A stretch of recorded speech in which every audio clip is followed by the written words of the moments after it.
amawanga amalala agali mu Buwarabu ko n'amawanga era amalala agali ku lukalu olwa Bulaaya bwepo ne mu bitundu era ebirala.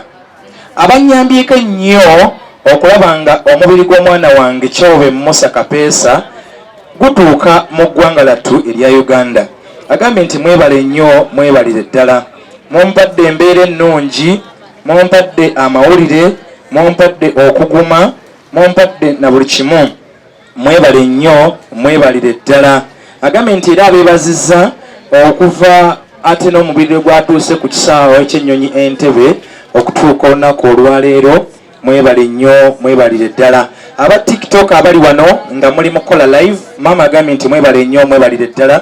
Obubaka bwe buno eri abantu abali mu mawanga ago, abali mu Saudi Arabia, abali e Dubai, abali e Qatar, abali Oman, abali mu mawanga amala gonna. Agambye nti mwebale nnyo, ekisookera ddala okwagala omwana we Moses Kapeesa, ate naye nnyini okumwagala. Omukwano guno gwe mulaze temugulaze mugulamu yekka, naye n'omugenzi mugumulaze. Mwebale nnyo, mwebalire ddala. Asembiza wano wansi okwogerera n'agamba nti nasemba okwogera ne mutabani wange ng'ennaku z'omwezi 25 omwezi ogw'omunaana omwaka gwa 2022 ku lukomo lwa ssimu ku ssaawa zaalinga 9 n'addamu okufuna essimu. Eno yali mbi era yali embikira mwana wange nti afudde. Essimu eyo embi nagifuna ku Sunday ng'ennaku z'omwezi 28 omwezi ogw'omunaana omwaka gwa 2022. Agambye nti kaali kaseera kazibu nnyo naddala okukkiriza, naye nali siina kyakusalawo wabula okutandika nange okola okunoonyereza okumanya ddala kituufu olanga omwagalwa wange yoyo avudde mu bulamu obw'ensi eno. Mu bumpimpi agamba nti bingi nnyo bye mukoze besitasobola kulombojja kimu ku kimu, n'abangi era abalina bye bakoze nga sisobola kunokolayo mannya ga buli omu, naye agambye nti mwebale nnyo nnyo nnyini ddala. Ayongedde era wano n'akoona ku mawanga nti abantu ab'e Saudi Arabia, abantu ab'e Dubai, abantu ab'e Qatar, abantu ab'e Oman, mwebale nnyo naddala ab'e Saudi Arabia ak'enjawulo. Mwakoze nnyo ekisoboka okulaba nga omubiri gwa Moses oba Musa gukomezebwawo mu ggwanga lattu erya Uganda. Mwebale nnyo, mwebalire ddala. Yeebazizza n'aba Curious Funeral Services abayimiridde mu mbeera eno okulaba nga ate omwana Moses oba Musa atambulira mu kitiibwa ekimugwanira okutuuka wano we tuli essonde olunaku olwaleero.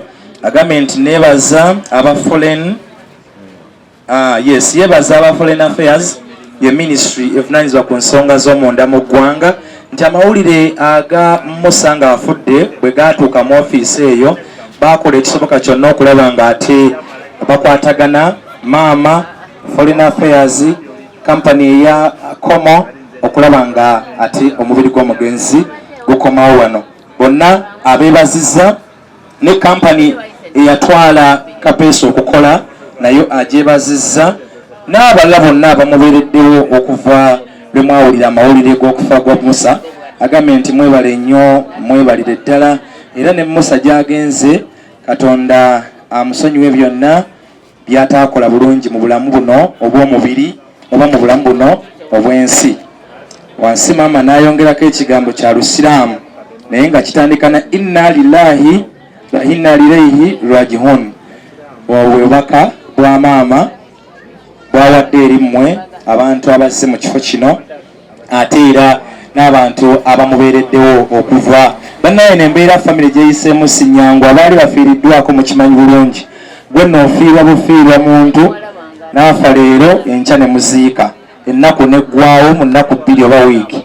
Naye omuntu abadde n'amawulire okumala emyezi 2 n'ekitundu ng'akimanyi nti omuntu we yafa ate nga ako, so akaseera tekaba kangu nnyo, akaseera kaba kazibu nnyo. Moses oba Musa yafa ennaku z'omwezi 28 amawulire eno we gaatuuka okuva olwo. Kanu imagine okuva 28 omwezi gw'omunaana ogw'omwenda gwonna ogw'ekkumi gwonna ogw'ekkumi n'ogumu guno guli mu nnaku za mwezi guli makkati nga omuntu bwetomulabangako ate ng'olabira ku bifaananyi eri tolinayo gw'olinayo nti kati kakulaga ekiriwo naye nga nawe ogezaako kufuna bifaananyi biri ku tiktok biri ku youtube biri ku ki nga byotambulirako so embeera eyo teba nnyangu nnyo era wano wetwebaliza bannaffe aba tiktok n'aba youtube abagifuulanga ensonga si bano abaali nga banoonya content kubanga waliwo n'abaali banoonya content betutagenda kwogera mannya gaabwe kubanga waboogerako ate oba oba platform naye abo abaakola ebyo bye baakola byonna mwebale nnyo bye mwakola naye ekikulu kya byonna nti Katonda yatusaasidde omwana waffe tumulina wano era tugenda muziika olunaku olwaleero kale mwenna bannaffe aba tiktok mwebale nnyo mwebalire ddala bannaffe twali nabo okuva eggulo paka olwaleero mwebale nnyo mwebalire ddala bakwano bange aba youtubers mwebale nnyo mwebale